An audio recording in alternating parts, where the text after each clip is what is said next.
Right now, every time we change the current page, or when the document is initially loaded, we are going through and updating the page button states. The other thing that we should be doing, though, is actually going and retrieving some data, the data that's relevant to that specific page. Let's go ahead and do that. Once again, not surprisingly, I'm going to use a function to do this because functions make life easier. So I'm going to make a function that's called request data for page. I don't have to pass the page in because the current page is global. I'll be able to get it from there. This is actually going to make the AJAX request. Now you'll remember the proper way to do an AJAX request involved creating something called an XML HTTP request and filling in several different properties on it. It just so happens one of the key things that jQuery provides is a much easier way to do these AJAX requests. It will take all of the difficulties out of there in terms of having to specify just the right on-ready state change or to check those states. It also makes it very easy to simply specify the type of data you expect to get back, and it will automatically prepare that for you. To do this, we start with the AJAX, or excuse me, the jQuery function, and we say dot, and then we say the kind of request we want to do. It can be get, it can be post, it can be a lot of different things, but we are going to specifically do a get request because we're trying to get data. In this case, we actually want to get JSON, so we're going to say dot get JSON. That tells it that we actually expect to get back JSON data, and so it will automatically parse that data into an object for us.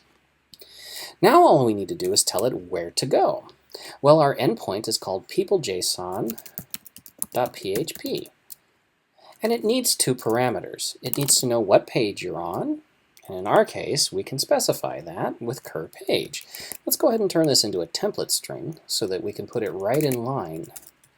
And here then we would say cur page, and then it also needs to know the page size, and it's all lowercase. And in our case, we're doing, what did we say, 40 per page, I believe. So that's what the actual endpoint will look like. The next thing it needs is a function that will run once the data is received. This is like the on-ready state change function. In our case, I'm going to go ahead and write this as a separate function. I'm going to call it process data. But by setting this up like this, we've now set up a get AJAX call that expects to get JSON back. It will call process data once we get it. So we can then say function process data, and it will pass to that the data that was returned. So in our case, we would then receive customers. And we know from having designed this, it should be an array. All right, at this point then, we just need to go through that array and build the actual customer entries. I'm going to do that in two functions here. I'm going to have a function that's build customer item, and we'll pass a single customer into that, so no S. And it will build up one of those items like we saw back here, a list group item. So let me copy this and bring it back. And we're basically going to emulate that structure using, again, jQuery to create the individual items. So let's see if we can get this in here nice and quickly. Div, we need to put the angle brackets around it so it makes one. Dot class, or add class, and we're going to add the class list group item. And then we need to create an h4, and it's going to have the class list group item heading. And it's also going to have some data in it, but we'll put the data in it in just a moment. Then let's create the P class, the paragraph, and this is going to have the class list group item text. All we have to do then is put the proper data inside of each of these. Let's go ahead and save them to variables as well. So we'll say let item equal this, let heading equal this, and finally let text equal that. We will fill the heading, so we'll say heading.text with the customer first name and last name. Let's go ahead and do this in a template string so we make sure it's formatted just right. And $customer dot last name.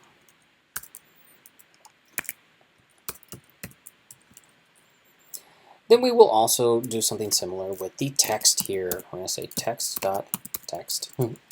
And we will go through and put in the city, the state, and the zip.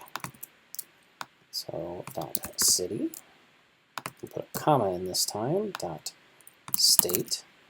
And finally, let's put in a couple required spaces here. NBSP, non-breaking spaces, and NBSP so that it can't remove them.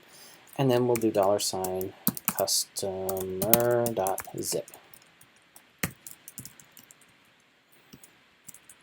Lastly, we just need to put all of this together. I'm going to bring the actual item one down here because we don't need it till here. And then we'll say item.append, first the text, and then item.append. Oh no, what am I doing? It's not the text first, it's the heading first, and then the text. And then we can return the item. So this allows us to distribute this into that structure that we had created specifically for listing out in the main area. All we have to do now is go through the customers array and make them. So we'll grab out the customers div here, which is an ID, and let's empty it out because we don't want any old data lingering in there. Then we'll loop through the customers array and do a for each. For each customer, we want to go into this customers div and append a build customer item for that customer. So we build the item and we immediately append it to the customers div. At this point, all we need to do is make sure this gets called anytime the page changes. It will need to be called once when the page is first created, and then it will need to be called again down here anytime the page changes. Let's hope everything works. I'll be darned. There it is. Oh, it didn't interpret the end NBSPs, but I know why that is. It's because we set it as text. And when it has that, we have to tell it it's HTML. There we go. And there is page 1. Now let's check the paging. If I click page 2, or let me click into here, they change. And if I click page 3, they change. And I can go back, forward, and as it's doing all of this, it is making those as AJAX calls. Let's take a look at that. It's always kind of interesting to monitor that in the developer tools. So let's go over to inspect. Let's take a look at network here. We'll refresh the page so you see everything that it initially gets. It took 91 milliseconds to load the DOM content and a full 146 to get it fully rendered. Now, anytime I click on one of these, you'll notice a new AJAX request goes out and gets returned. And it returns about 4 kilobytes of data. It takes it a little while, 196, 212 milliseconds. These are not quick requests, but that's okay. That's to be expected. We're going all the way into the database on that server, and it takes a little while to get a response back from that. Another interesting thing you might like to look at, over on the console where this is running, you can see each of those requests come in and see exactly what was given to it. The server then is responding to those by firing up the MySQL improved interface, going out and grabbing the particular data that you asked it for. So at this point, we have a well-working setup here. The last thing that we want to be able to do is actually go into these and get more detailed information. This will be expanding our database so that it has one more endpoint, or rather our data API will now have one more endpoint that we can access where it gets detailed information back. To do this, we're going to create one more PHP page, and it will be a page that's fairly similar to the one we already created. Instead, though, let's call this one, we'll call it people detail json.php. And in fact, initially here, I'm just going to go ahead and copy what's in the original people JSON into this one as well. Now make sure you have that saved over in the proper folder. And as we're going through here, this time, we're going to want to change what's coming in. We aren't going to give back a list of people. Instead, we're going to grab everything from this one person. So we need to know which person to grab, namely the ID. Let's go ahead and then we can clear out this because we only care about that ID. So what person is requested? And then we would grab that ID here. We'll call this person ID. Get that out of the get array. Now we'll connect the same way. Our query is going to change slightly. This time we want everything. We don't care about limiting it at all. From customer, we also don't need to change the size or the offset because there's really only going to be one thing expected back this time. But we do need to set the where because we want to limit it to only the one that's being asked for. So we'll say where ID equals question mark. And this is important. Remember now, we need to make certain that we do this as a parameter so that we don't end up making ourselves vulnerable to SQL injection. So we got to go one step further here in order to prepare the query. We call prepare, but then we also need to go in and say statement bind param. And again, it's just one single param, so we'll say s here for string type. But actually, that's not true. It's an integer type, so we can say I. And then we'll give it the value. We'll say person ID, which is what we read out of that. Again, we want to test this. If not bind param, we would output some sort of statement and die. So we will die param bind error, we'll say for now.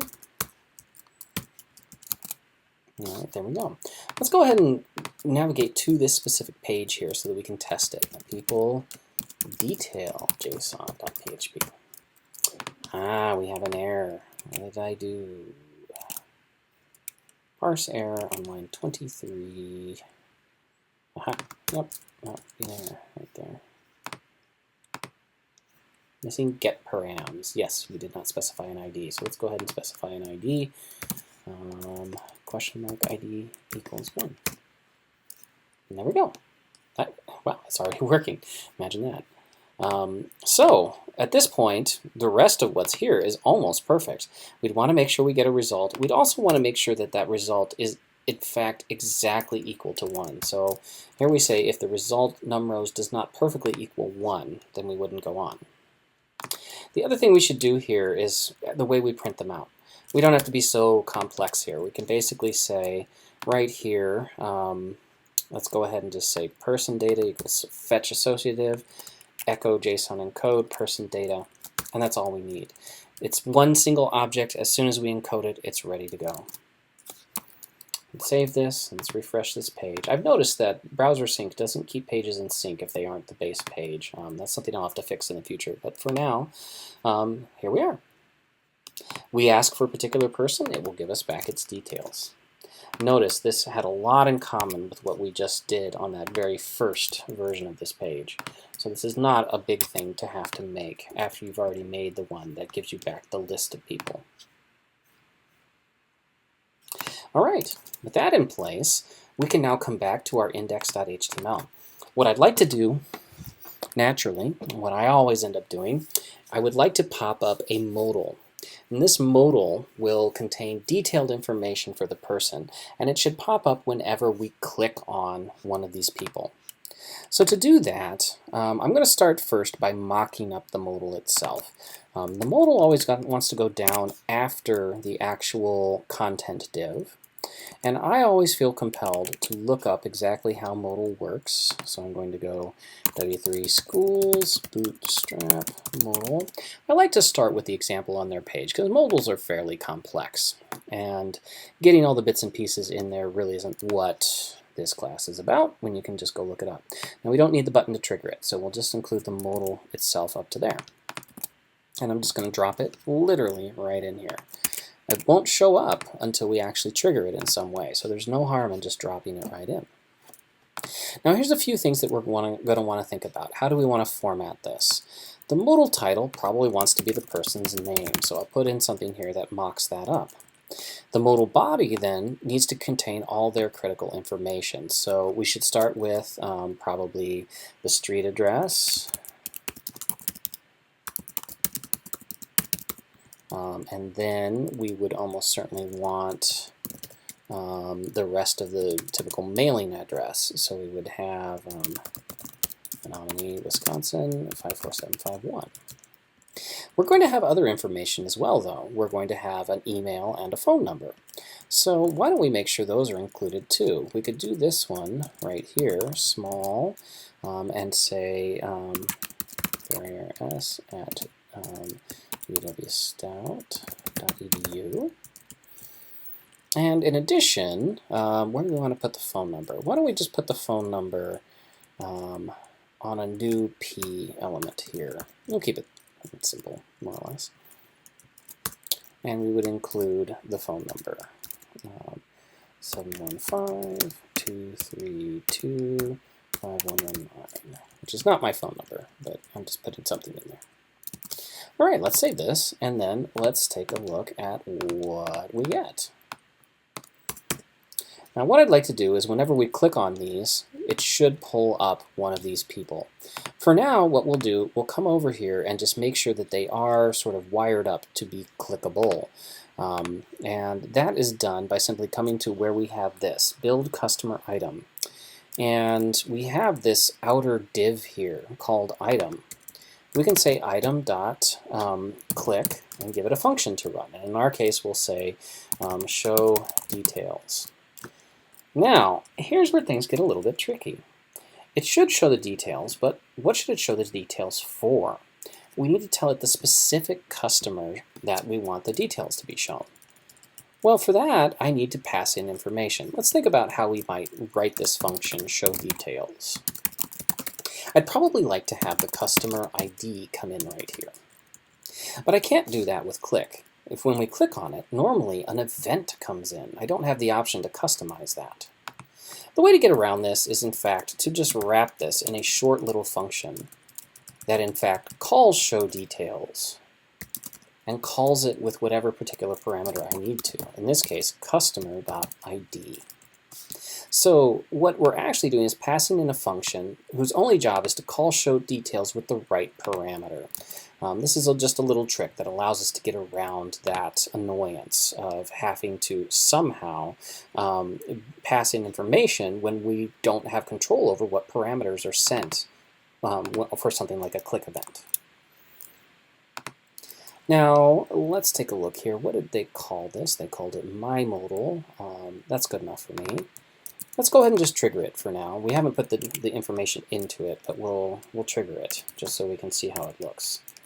myModal, and that should be in quotes. And we say .modal to trigger it and make it appear. So now we can actually trigger this. All we have to do is come in here and click one of these. Let's see if it works. There we go. Set barrier, and it gives my email address, and then it shows the main address and the phone number. All right.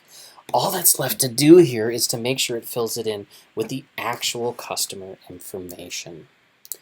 So we need to do this in two phases. We can't just do it in one. As you've seen before, we have to request the data first, and then when we get it back, we can actually put it into the modal. So let's call this actually request details. And it's going to look a lot like the other request function that we had written. Namely, we just make an AJAX call. we're going to say get JSON. This time we get people detail JSON, and we pass in the ID, which comes right out of the parameters to this function, customer ID. I'll close this out. When this is received, we should say show details, so that it will actually show the details for what gets returned. R-E-Q-U-E-S-T, there we go. So finally, we need that function. A lot of functions here, but they're all individually, I hope, fairly simple. This will give us the data for that one customer. Remember, AJAX, or excuse me, not AJAX, jQuery goes through, takes care of all of the complications that were there in the AJAX call, and actually takes that data and puts it in a nice, easy-to-use object that's ready to go. So all we have to do is go through that and fill in the appropriate information. Show details, get that to match. There we go, it stops complaining about that. Let's prepare this over here to actually receive that. Each of these is going to need some sort of ID to look it up. So here we'll say ID, I'll just call this name. And then we need to give an ID down here to the small part. Oh yeah, that's actually important. So notice here, we want the name here, but then in this other one that's inside it, we need to be able to put something different. The idea of this is email. So whenever that happens, that means you can't actually put the ID here. We're going to have to put a span around just the part we want. ID equals name. Oh, we already have that, so I'll just type in name. I'll put a span around just my name here. And so adding that span around it is just putting a tag there that allows me to easily identify that one small part that I want to be able to load the data into.